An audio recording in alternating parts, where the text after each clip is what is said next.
سبيل الدموع سبيل مريح تنهدى يا صاحي كي تستريح وبث السلام عليكم ورحمة الله وبركاته.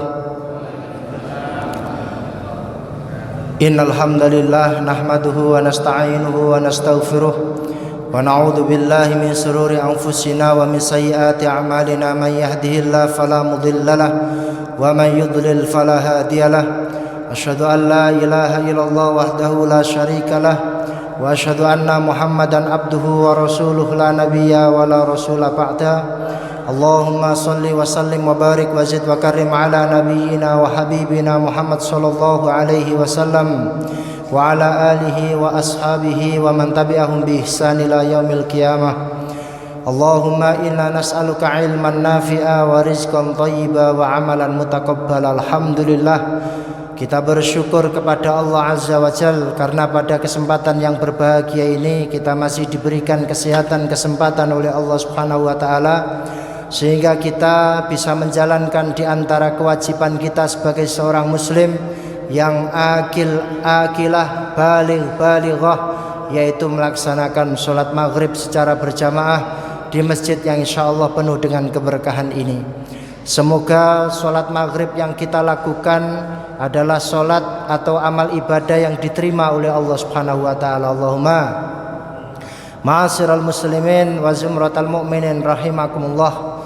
Nabi sallallahu alaihi wasallam mengingatkan dalam satu hadis yang diriwayatkan oleh Al-Imam At-Tirmidzi. Nabi sallallahu alaihi wasallam mengatakan, "Ma min ahadin yamutu illa nadima." Qalu wa ma nadamatuhu ya Rasulullah. Kata Al-Imam At-Tirmidzi, beliau meriwayatkan bahwa Rasulullah sallallahu alaihi wasallam berkata, atau Rasulullah sallallahu alaihi wasallam bersabda, "Ma min ahadin yamutu illa nadima." Tidaklah ada manusia yang nanti mati kecuali dia akan menyesal. Maka para sahabat kemudian bertanya kepada Rasulullah, "Wa ma nadamatuhu ya Rasulullah?" Kenapa mereka menyesal? Sebab apa mereka menyesal wahai Rasul? Maka kemudian Nabi sallallahu alaihi wasallam menjawab, "In kana muhsinan nadima alla yakuna zdada wa in kana musian nadima alla yakuna naza'a." Kalau pribadi yang mati itu adalah orang yang baik, maka dia menyesal kenapa dia tidak tambah kebaikannya. Sementara kalau pribadi yang meninggal itu adalah jahat, jelek, maka dia menyesal kenapa ada kesempatan untuk berhenti, dia tidak berhenti dari kejelekan keburukan itu. Maka ma'asyiral muslimin wa zumratal mu'minin rahimakumullah, terkadang orang yang taat nanti pada saat hari kiamat atau pada saat dia meninggal, Allah nampakkan surga, tempat di mana dia akan menempati surga tersebut. Ada perasaan menyesal. Sholat saya yang saya lakukan selama ini, walaupun terkadang gak jamaah, itu Allah balas dengan balasan surga yang indah. Andai dulu waktu hidup saya itu jamaah terus, sing jamaah nggih nyesel. Lapo aku biyen jamaah kok yo sik sering telat. Andai saya dulu kalau jamaah tidak sering telat, maka surganya akan lebih sempurna. Sing boten nate telat nggih napa niku malih napa nyesel malih. Andai aku berjalan dari rumah menuju ke masjid itu, rumahku lebih jauh lagi dari masjid. Dulu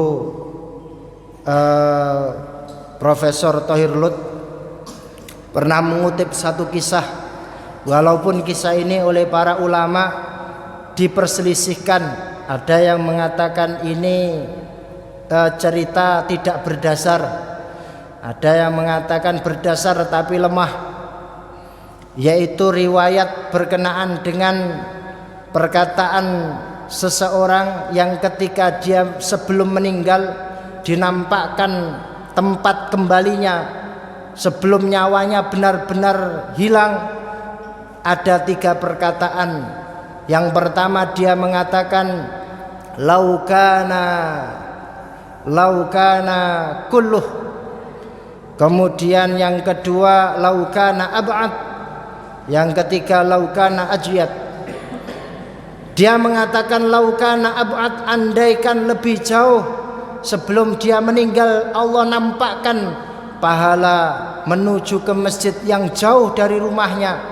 Dikatakan kurang lebih 3 jam perjalanan menuju ke masjid, tetapi dia tidak pernah terlambat sholat berjamaah di dalam masjid, atau dia tidak pernah meninggalkan jamaah bersama dengan kaum muslimin. Ketika dia mau meninggal, kemudian Allah nampakkan surga tempat tinggalnya itu indah sekali.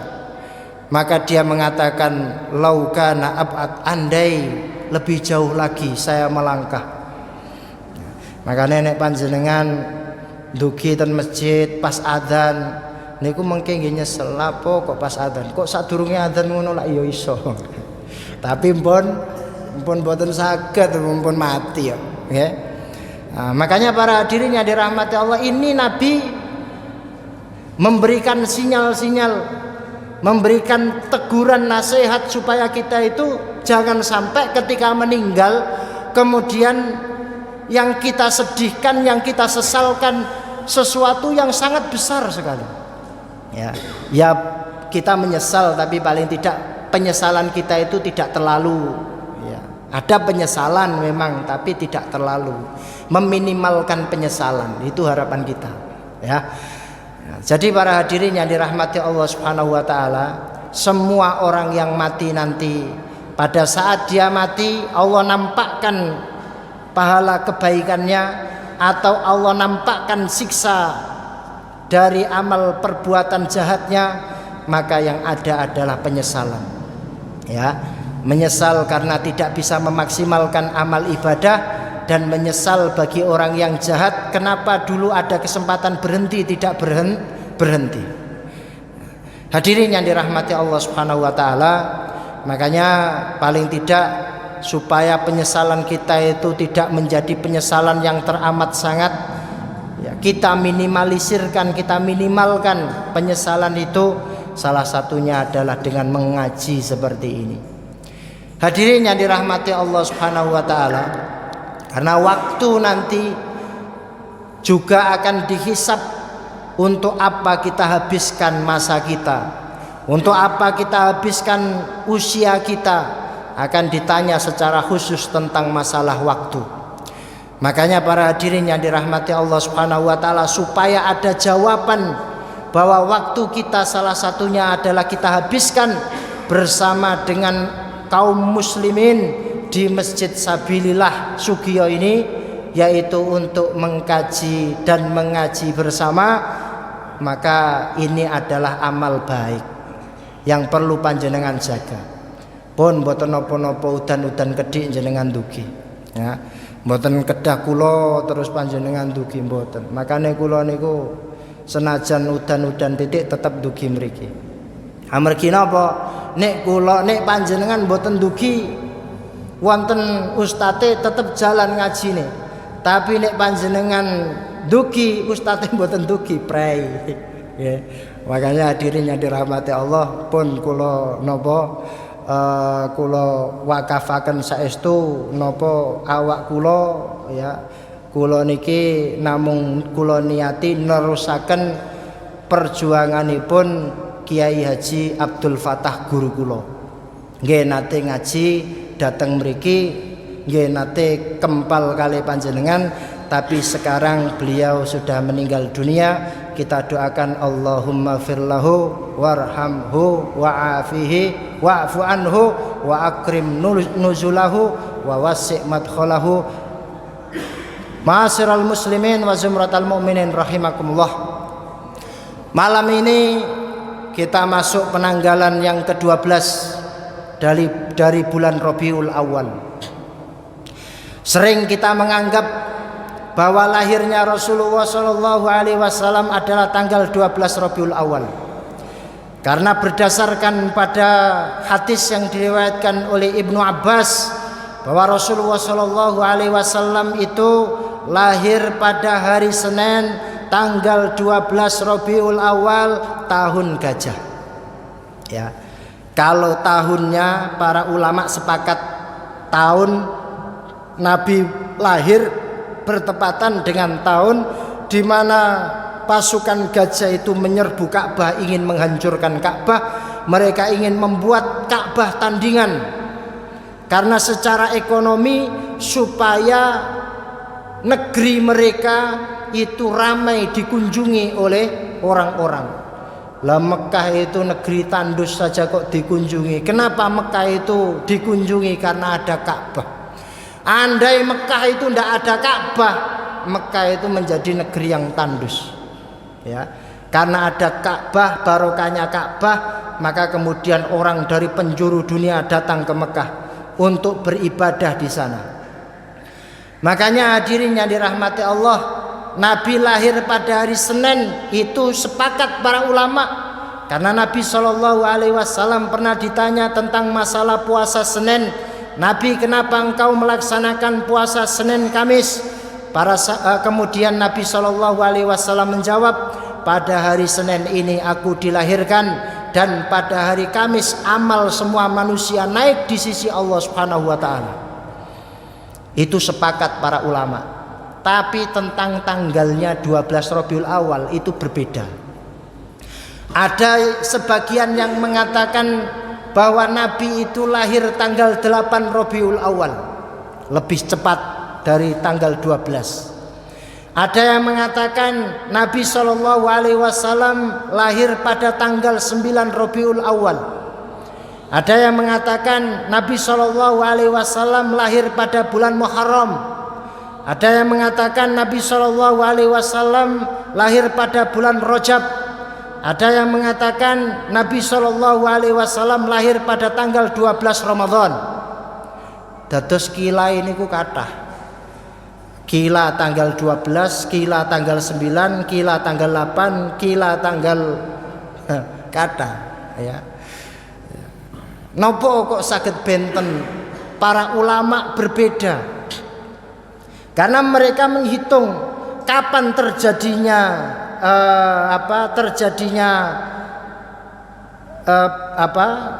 pasukan gajah menyerbu Ka'bah itu kapan, ya.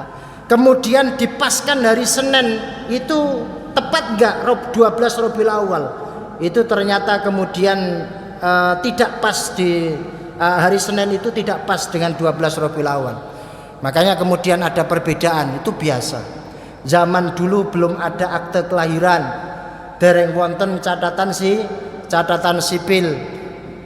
Makanya para hadirin yang dirahmati Allah, yang terpenting itu bukan kapan Nabi Shallallahu Alaihi Wasallam dilahirkan, tapi apa yang bisa kita lakukan dalam rangka untuk mengingat kelahiran Rasulullah Shallallahu Alaihi Wasallam. Ya. Berdasarkan satu hadis yang diriwayatkan oleh sahabat Anas bin Malik, ketika Nabi Shallallahu Alaihi Wasallam mau melaksanakan sholat jamaah, kemudian setelah itu ada seorang laki-laki bertanya, ya Muhammad, mata qiyamus sa'ah atau mata sa'ah? Wahai Muhammad, kapan sebenarnya kiamat itu terjadi? Engkau setiap kali menerangkan tentang kiamat tidak jelas kapan pastinya kiamat itu. Engkau hanya memberikan ciri-cirinya saja. Yang pasti dong kalau nerangkan kiamat itu kapan, ya. Dina apa, tanggal piro, jam piro, tahun piro, ngono. Nerangno kiamat kok tanda-tandane mawon, ya. Nabi Muhammad Shallallahu Alaihi Wasallam ditanya, Nabi Shallallahu Alaihi Wasallam tidak menjawab, ya. Dikatakan dalam satu riwayat Anas bin Malik, Ketika Nabi Shallallahu Alaihi Wasallam ditanya seperti itu, faqaman Nabi Shallallahu Alaihi Wasallam ila shalah, falamma qada salatah qala aina sa'il. Jadi Nabi Shallallahu Alaihi Wasallam malah berdiri meninggalkan orang yang bertanya tadi, kemudian menjalankan sholat, memimpin sholat berjamaah. Kenapa Nabi Shallallahu Alaihi Wasallam tidak menjawab langsung pertanyaan Arab atau orang Arab Badui tadi? Ada 3 sebab. Yang pertama, Nabi Shallallahu Alaihi Wasallam tidak suka dengan caranya bertanya, dengan suara nada tinggi. Si Arab bertanya, mata sa'ah, mata qiyamus sa'ah, wahai Muhammad, kapan hari kiamat itu terjadi? Ya. Nabi Shallallahu Alaihi Wasallam tidak suka dengan suara tinggi, ya. Makanya diantara makna sakinah, sebagian ulama mengatakan sakinah itu adalah ketenangan. Ketenangan itu maknanya adalah terbebas dari suara tinggi. Coba jenengan mantun nopo, mantun kerja, mantun saking Sabin, terus ten griya katok-katok pengen ngeluk geger, yoga panjenengan utawi putu panjenengan eker. Ya. Sing siji wah, sing siji wah. Ya, arep nangis bareng. Kira-kira jenengan tenang napa mboten? Ya, muring-muring. Ya, iso pengen ngampleng mawon. Ya. Gak ngerti mbae katok ya. Gitu. Ya, makanya makna sakinah, kenapa orang kalau lagi cinta itu suaranya bisik-bisik, tapi kalau walaupun itu dijauh, ya, walaupun dijauh, bojone ning Malaysia ikut nek teleponan iku bisik-bisik, napa? Karena cinta. Tapi kalau lagi benci, walaupun di hadapan matanya ngomong iku bau anter, sampai sak kampung krungu kabeh. Kenapa? Karena ketika marah itu, suara nada tinggi itu menjadikan orang jauh, ya, menjadikan orang jauh. Makanya jenengan pengen tenang niku aja seneng-seneng suara dhuwur-dhuwur, yes, biasa mawon. Maka ketika ada seorang Arab, wajar, Arab ini orang Arab Badui, dia orang pedesaan, dia orang tidak terdidik, hidupnya berpindah-pindah dan keras. Maka dia suaranya pun keras. Ya, saya kalau pulang ke Paciran, mampir ke Weru, niku wala, nampa malih ten pasar Weru kono, suarane wah nek ngomong bau anter. Ya, padahal ngomong halus ngono ya krungu, tapi bau anter kulino soalnya. Ya. Nah, karena kebiasaan si Arabi ini bertanya kepada Nabi ini dengan suara tinggi, Nabi tidak senang. Ya, mana Nabi biarkan. Itu pendapat pertama. Pendapat yang kedua, kenapa Nabi Shallallahu Alaihi Wasallam ketika ditanya oleh Arab mata sa'ah itu Nabi tidak langsung menjawab, malah justru Nabi tinggal sholat. Yang kedua mengatakan Nabi tidak dengar. Yang ketiga, kenapa Nabi Shallallahu Alaihi Wasallam tidak langsung menjawab, tapi malah justru ditinggal melaksanakan sholat berjamaah, karena waktu sholat berjamaah sudah masuk. Wis wayahe ape komat kok malah takok, ya. Maka Nabi Shallallahu Alaihi Wasallam langsung memimpin pelaksanaan sholat berjamaah. Tapi karena Nabi itu adalah orang yang baik, maka Nabi Shallallahu Alaihi Wasallam selesai sholat, falamma qada sholatah, ketika selesai melaksanakan sholat, qala aina sa'il, Nabi mencari siapa tadi yang bertanya. Maka kemudian salah seorang sahabat Nabi Shallallahu Alaihi Wasallam bertanya, ana ya Rasulullah, saya wahai Rasul yang bertanya. Qala, maka Nabi Shallallahu Alaihi Wasallam bertanya, ma'adatta laha, apa yang sudah kamu persiapkan untuk menyongsong kiamat itu apa? Nabi tidak nanggepi kapan, karena kapan itu tidak penting. Apa yang kamu persiapkan untuk menyongsong kiamat? Maka jawab si laki-laki ini mengatakan, ma'adatu laha kabira sholatin wala saumin. Nabi, saya tidak mempersiapkan secara khusus dengan sholat yang banyak, dengan sholat yang besar, artinya sholat yang banyak, maupun puasa yang banyak. Sholatku ya hanya sholat wajib saja, puasaku ya hanya puasa yang wajib saja, sementara yang sunnah-sunnah tidak pernah aku laksanakan. Walakinnani, si sahabat ini jujur, dia mengatakan, akan tetapi aku Nabi, uhibbullaha wa rasulah, aku ini cinta benar kepada Allah dan cinta sekali kepada engkau Rasulullah. Maka Nabi SAW mengatakan, almar'u ma'a man ahabba wa anta ma'a man ahbabta. Seseorang itu nanti pada hari kiamat akan dikumpulkan bersama dengan orang yang dia cintai, dan engkau akan dikumpulkan bersama dengan orang yang engkau cintai. Maka kata Anas bin Malik dalam satu riwayat, fa'ana uhibbun Nabi sallallahu alaihi wasallam, aku ini orang yang sangat cinta kepada Nabi, wa Abu Bakrin wa Umar, dan juga Abu Bakar juga Umar, wa arju an akuna ma'ahum, dan aku pengen nanti di surga itu bareng bersama dengan mereka, bi hubbi iyahum, dikarenakan rasa cintaku kepada mereka, wa illam a'mal bimithli a'malihim, walaupun amalku tidak sejajar dengan amal mereka. Ini kata Anas bin Malik ketika mendengarkan almar'u ma'aman ahabba, seseorang itu akan dikumpulkan bersama orang yang dia cintai. Itu Anas bin Malik itu merasa senang sekali. Kenapa? Karena ada potensi nanti setelah Anas bin Malik ini dikumpulkan di dunia bersama Rasulullah, ternyata masih ada kesempatan, disebabkan karena ada hati yang penuh dengan cinta kepada Allah dan juga Rasulullah, mengakibatkan Anas bin Malik punya hak untuk bersama-sama menemani Rasulullah SAW di surga. Itu kata Anas bin Malik. Dalam riwayat yang lain Anas bin Malik mengatakan, kata Anas bin Malik mengatakan, fama ra'aitu farihal muslimun ba'dal islam farahahum bihadza.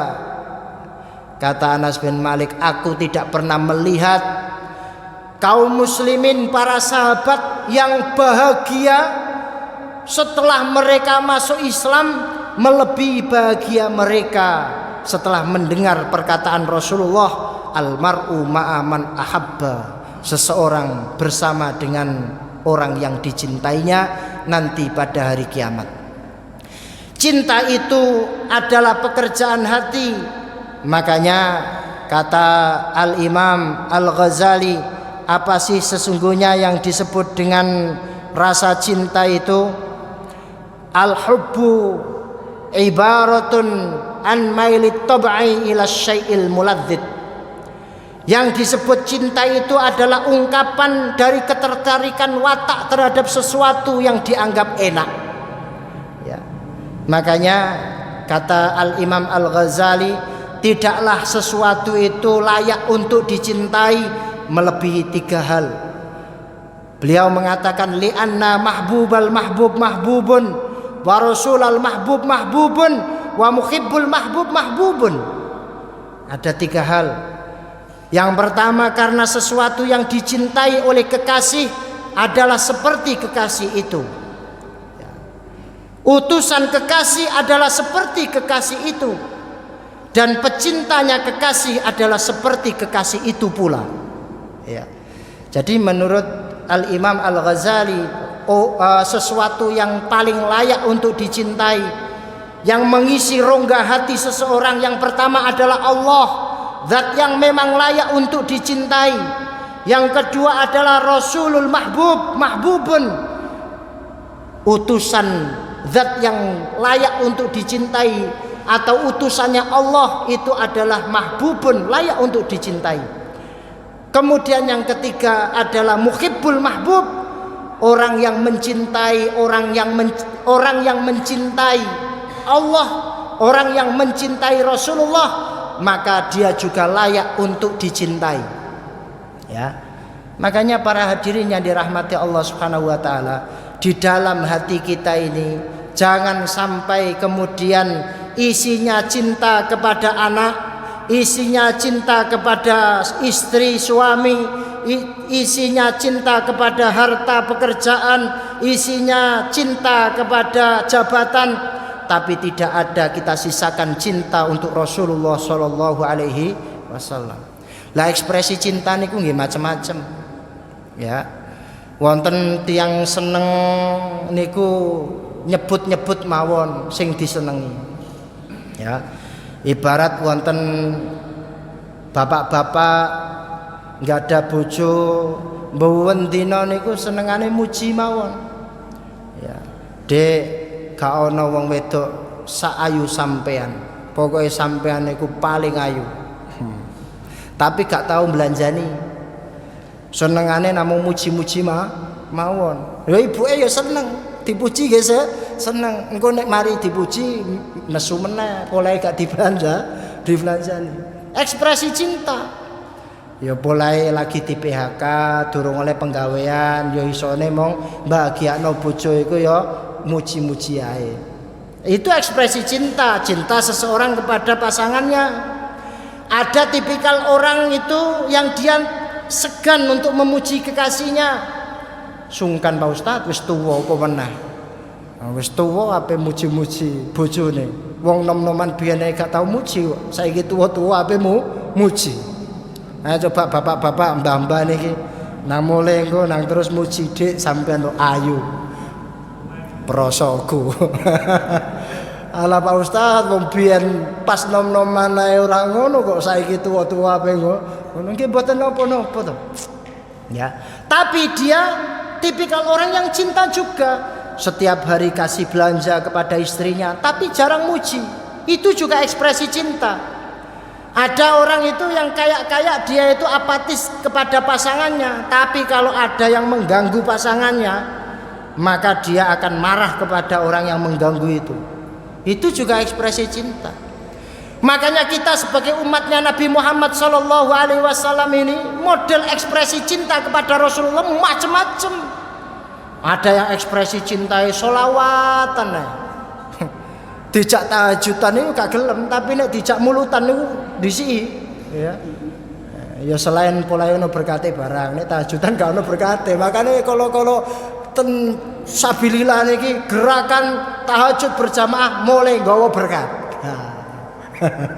Ya, mosok kalah mulutan.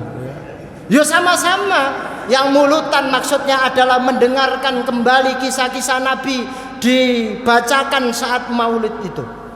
Ya, itu juga ekspresi cinta. Ya. Ada yang tipikal ekspresi cinta itu belajar sunnahnya Nabi, belajar hadisnya Nabi.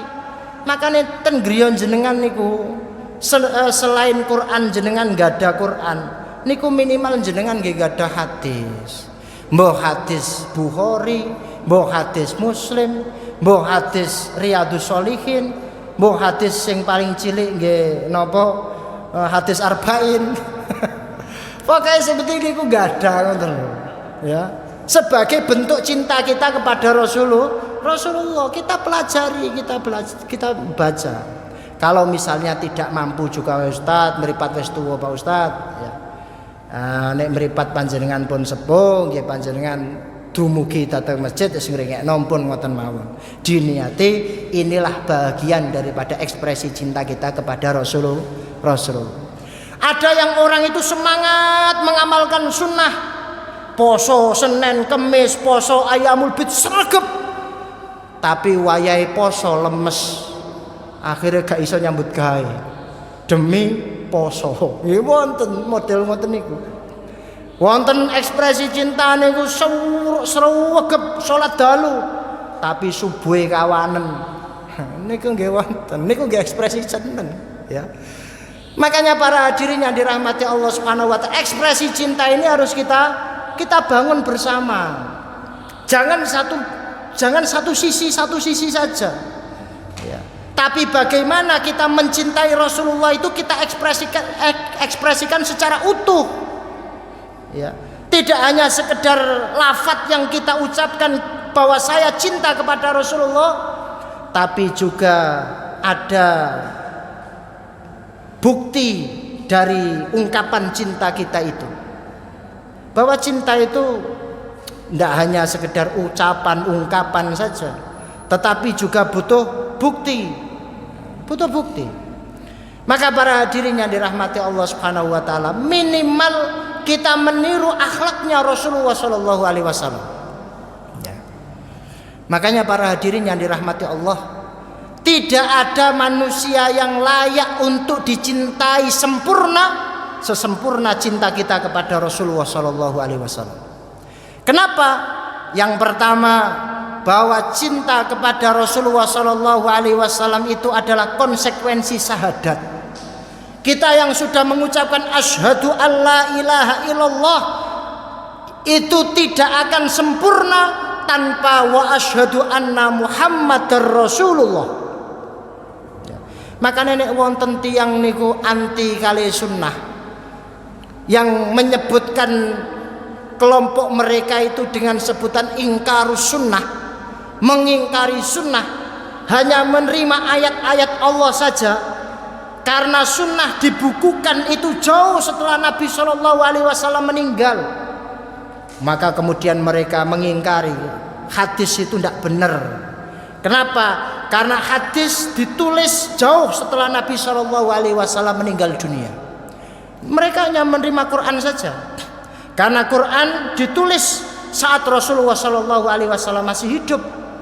Padahal panjenengan tahu bagaimana imam-imam ahli hadis itu mereka mencatat kembali hadis-hadis Nabi Shallallahu Alaihi Wasallam dari para perawi sebelumnya. Taruhlah misalnya Imam Bukhari jauh dari Bukhara, kemudian datang ke kota Madinah, datang ke Yaman, datang ke Irak demi satu hadis. Padahal belum tentu nanti kemudian hadis itu sahih, orang yang membawa hadis itu benar. Ya. Pernah satu ketika dikisahkan Imam Bukhari ketika mau meriwayatkan hadis dari seseorang, dia datang ke rumah orang tersebut, dia dapati orang tersebut sedang ngundang binatang. Ya kila ayam, wakila kucing. Ada yang mengatakan kucing, ada yang mengatakan ayam. Pokoknya binatang saja. Ya. Kalau ayam ya cara ngundangnya orang Jawa kan kur gitu ya. Enggak tahu orang Arab ngundangnya gimana, ya. Ya gitu ya. Kalau kucing ya pus gitu ya. Enggak tahu orang Arab gimana, ya. Nah, ketika diundang, kemudian hewan yang diundang itu datang, dia lepaskan genggaman tangannya, ternyata tidak ada isinya, Imam Bukhari langsung balik. Imam Bukhari kemudian menyimpulkan semua hadis Nabi melalui jalur orang tersebut, maka tertolak. Karena orang ini berbohong kepada binatang. Lho nek ngoten awak dhewe ngriwayatno hadis iki matut napa mardut kabeh, ya tertolak sedaya. Lah awak dhewe niku mbujukan. Gak trimo mbujuki kewan, ya mbujuki bojone barang. Ya mbujuki tanggane barang. Ya. Itu Imam Bukhari seleksinya sampai begitu, Pak. Lah kok kemudian ada orang yang baru datang masa kini kemudian menyimpulkan bahwa karena hadis ini datang atau ditulis diabadikan jauh setelah Nabi Shallallahu Alaihi Wasallam wafat, tidak lagi menerima hadis. Mereka ingkarul hadis. Wah, bahaya itu. Jadi para hadirin yang dirahmati Allah Subhanahu Wa Taala, konsekuensi kita melafatkan asyhadu alla ilaha illallah, konsekuensinya adalah wa asyhadu anna Muhammadar Rasulullah. Makanya para hadirin yang dirahmati Allah Subhanahu wa taala, Nabi Shallallahu alaihi wasallam satu ketika ditanya, "Ya Rasulullah, mal iman?" Wahai Rasul, iman itu apa sih? Maka kemudian Nabi mengatakan, "Ayyakunallah wa rasuluh ahabba ilaika mimma siwah." Hendaklah kamu jadikan Allah dan Rasulnya itu lebih engkau cintai dari selain keduanya. Ya. Makanya nek awak dhewe niki rumangsa seneng kali Allah, rumangsa seneng kali Rasulullah, nggih buktikno.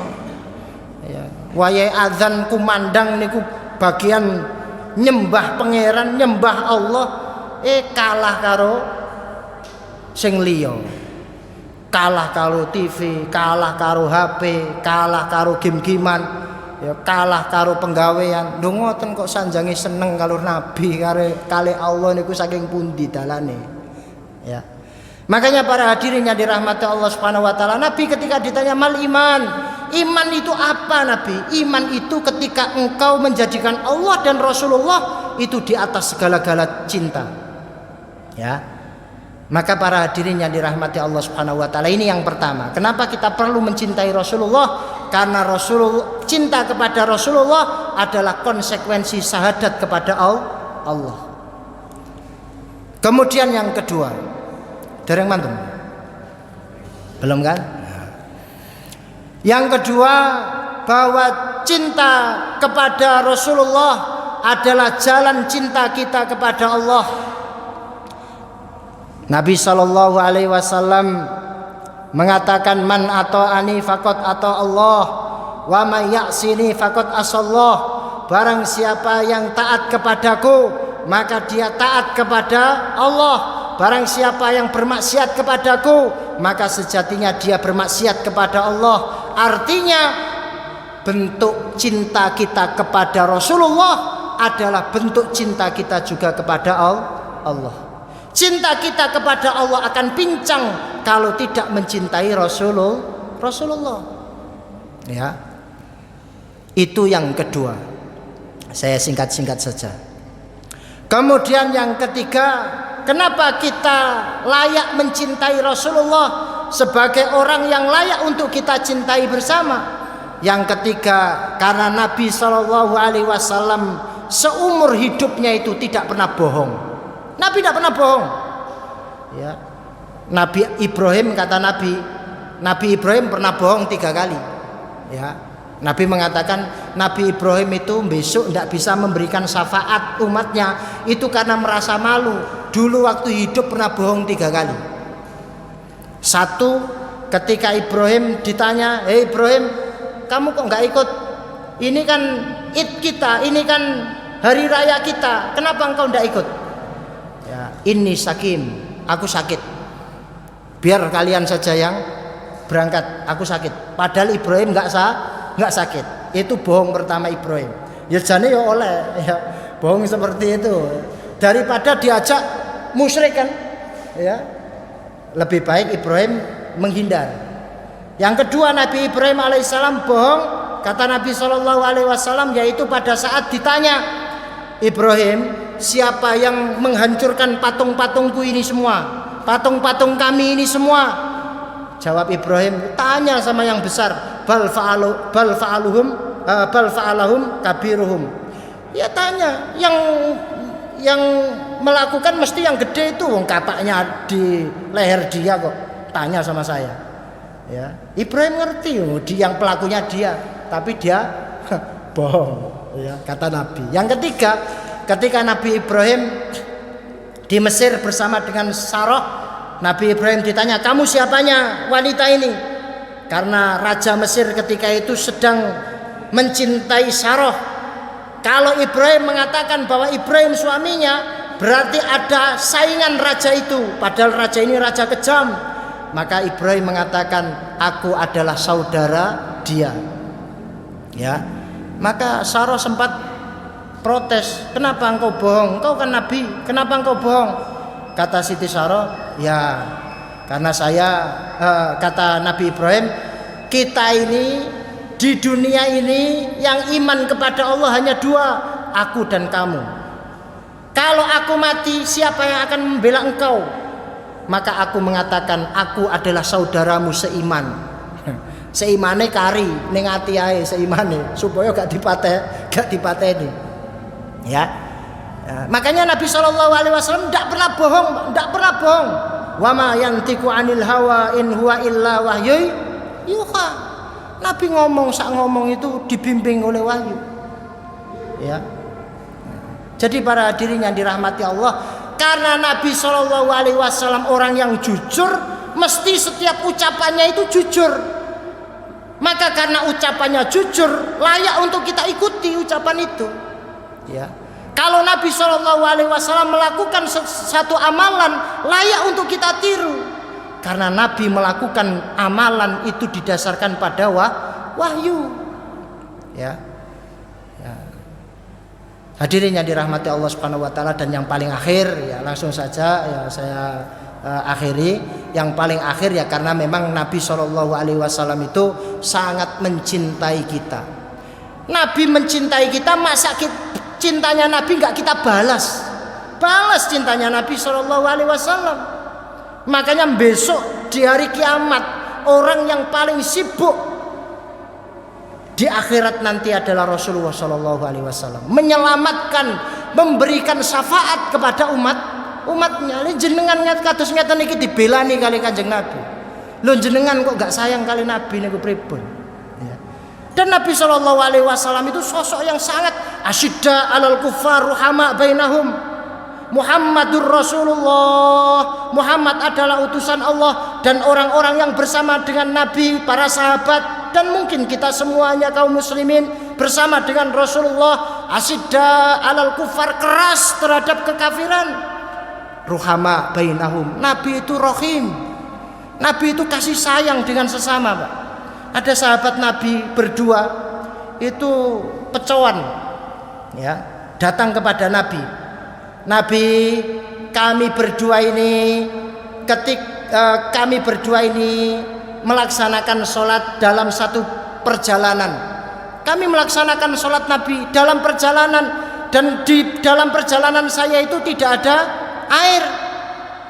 Kami tidak dapat air Nabi, sehingga kemudian kami tayamum bersama. Kemudian kami sholat bersama. Setelah itu kami lanjutkan perjalanan. Ternyata di tengah perjalanan kami mendapati air Nabi. Monggo cara jenengan sholat niki diulangi napa mboten? Nemu banyu. Tapi misalnya jenengan sholat isya, jenengan napa mboten angsal toyo, nyari air ndak ketemu, ya. Kemudian panjenengan sholat isya dengan tayamum. Sementara kemudian setelah panjenengan sholat isya, panjenengan lanjutkan perjalanan, ternyata panjenengan nemu air. Kira-kira menurut jenengan perlu wudhu kemudian mengulang sholat atau tidak perlu? Ya.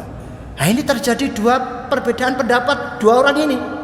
Yang satu tidak mengulang, yang satu karena nemu air sholat lagi dengan cara wudhu. Maka lapor kepada Nabi SAW. Coba lihat komentarnya Nabi Rahim, ruhama bainahum. Nabi SAW kemudian mengatakan, ya, apa yang kamu lakukan wahai sahabat, ya. Nabi SAW mengatakan, asabtas sunnah wa adza'atka sholatuka. Kepada orang yang tidak mengulangi sholatnya, Nabi memuji, kamu sudah menjalankan sunnah dan bagimu pahala, sholatmu sah. Tapi Nabi SAW mengatakan waqalal akhar, Nabi mengatakan kepada yang lain, lilladzi tawaddoa, kepada orang yang berwudu dan mengulang sholatnya, Nabi mengatakan lakal ajru marratain, bagimu dua pahala. Ya. Lu gak ono sing disalahno, Pak. Ya. Ruhama bainahum, masyaallah. Lho Nabi ku apike ngene. Lah umat niku pecoan nek ono beda. Ya. Makanya hadirin yang dirahmati, inilah pentingnya kita ngaji, ya. Akhirnya kemudian kita ngerti, oh Nabi itu orang yang bijaksana sekali. Maka layak untuk kita cintai. Tidak ada role model melebihi Nabi SAW. Model yang nyata, yang layak untuk dicintai melebihi Nabi SAW. Maka sisakan hati ini. Entah separuh untuk yang lain terserah, tapi separuh ini paling tidak untuk Rasulullah dan untuk Allah. Ya, itu saja yang bisa saya sampaikan. Para hadirin yang dirahmati Allah, mohon maaf atas segala kesalahan. Ya, paling tidak dengan 12 Rabiul Awal itu kita kembali ngecas. Oh, bahwa ini Rasulullah dilahirkan. Oh, pada saat ini juga Rasulullah meninggal. Ya, sebagian ulama mengatakan Nabi meninggal juga pada hari kelahirannya, yaitu pada tanggal 12 Rabiul Awal juga. Ya, Maka kita cinta kepada Nabi SAW ya kita ekspresikan dengan berbagai macam cara ya. Itu saja yang bisa saya sampaikan. Mohon maaf atas segala kesalahan. Subhanaka Allahumma bihamdika asyhadu an la ilaha illa anta astaghfiruka wa atubu ilaik. Mohon maaf atas segala kesalahan. Assalamualaikum warahmatullahi wabarakatuh.